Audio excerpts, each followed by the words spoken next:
Oke, teman-teman, selamat siang ya. Perkenalkan kami dari www.bahasolcpns.com ya.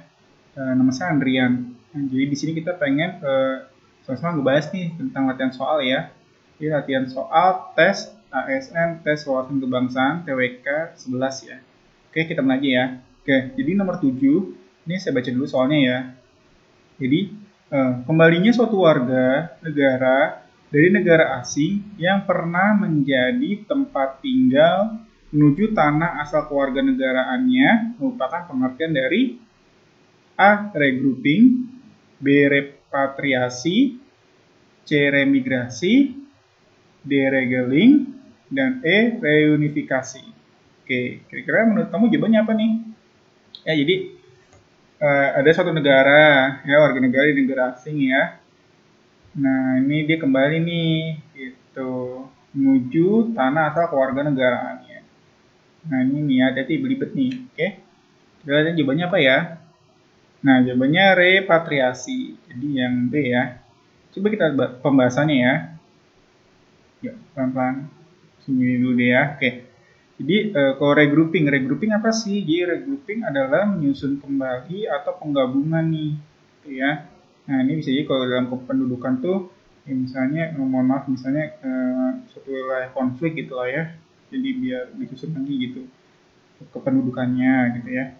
Repatriasi itu adalah kembalinya suatu warga negara dari negara asing ya yang pernah menjadi tempat tinggalnya dia menuju tanah asal kewarganegaraannya. Jadi misalnya kayak gini, misalnya ada warga negara Indonesia nih WNI ini kebetulan tinggal di Amerika ya, US United States ya, USA.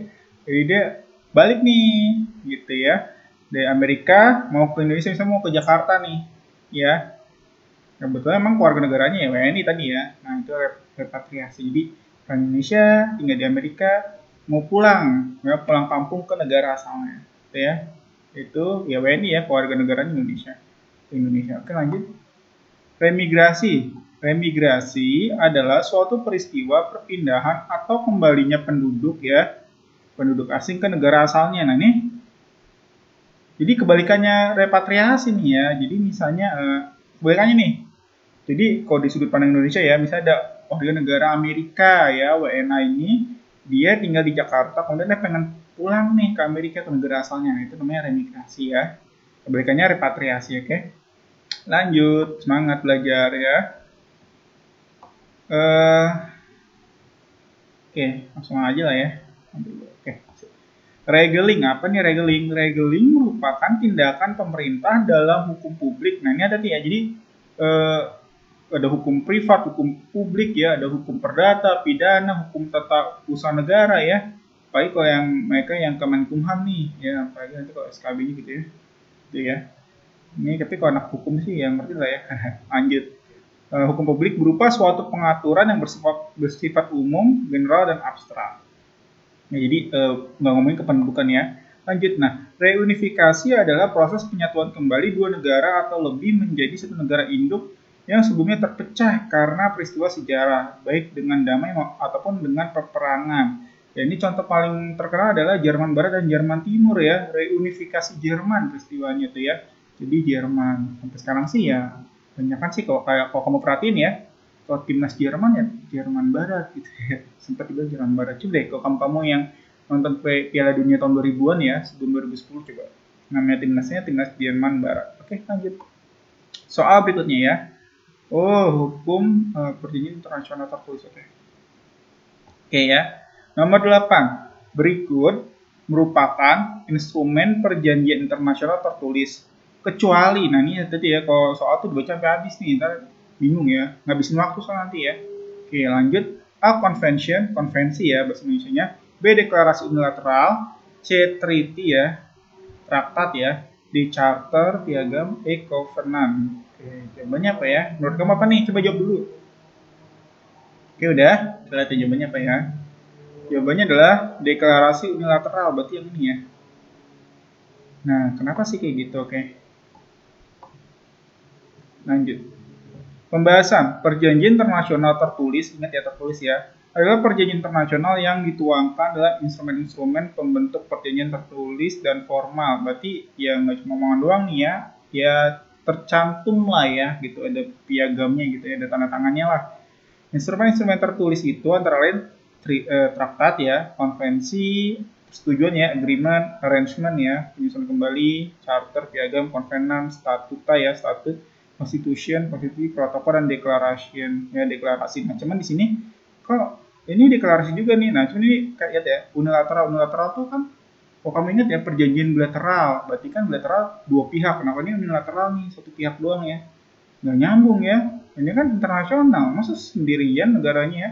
Itu bukan internasional ya. Jadi yang B. Oke, lanjut ya.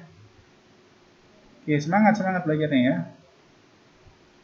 Nah, nomor 9. Jika masyarakat tidak memperoleh informasi yang cukup, maka akan berakibat gimana nih? Waduh, ini jadi ingat ya kasus demo-demo waktu itu ya.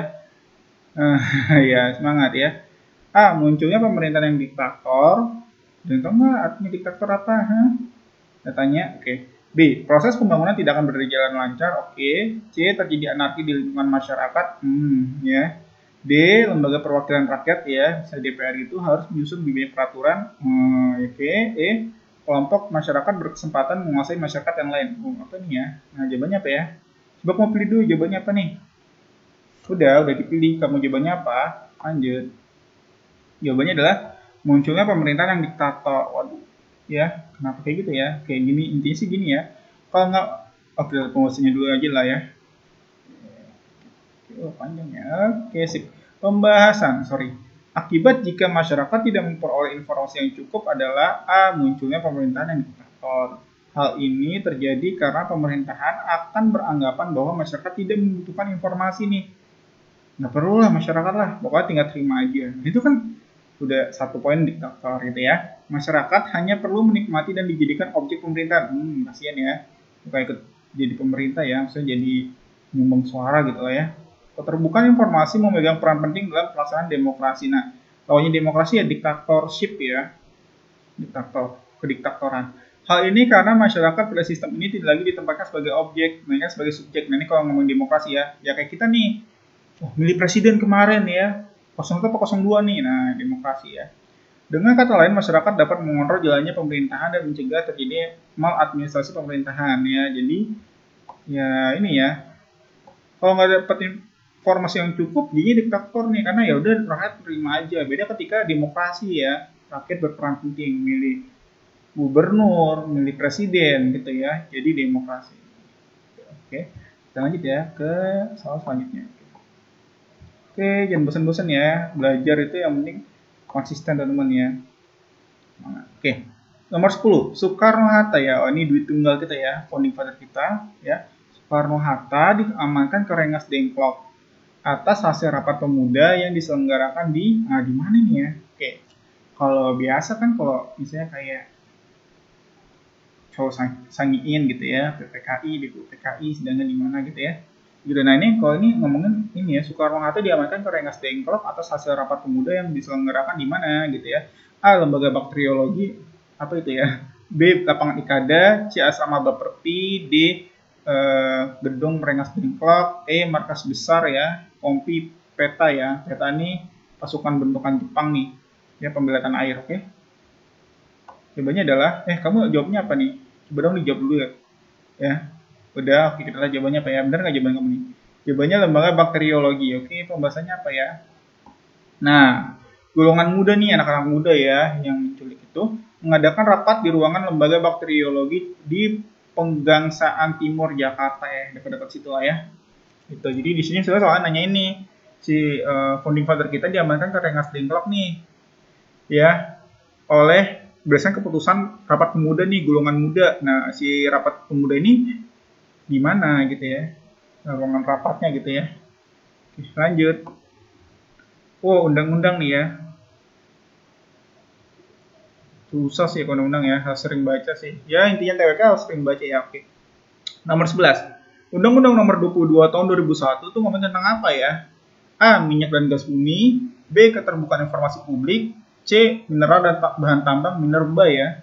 D. Rahasia negara. Atau E. Ketenaga kerjaan. Coba kamu jawab dulu deh. Apa nih? Jawabannya nih coba.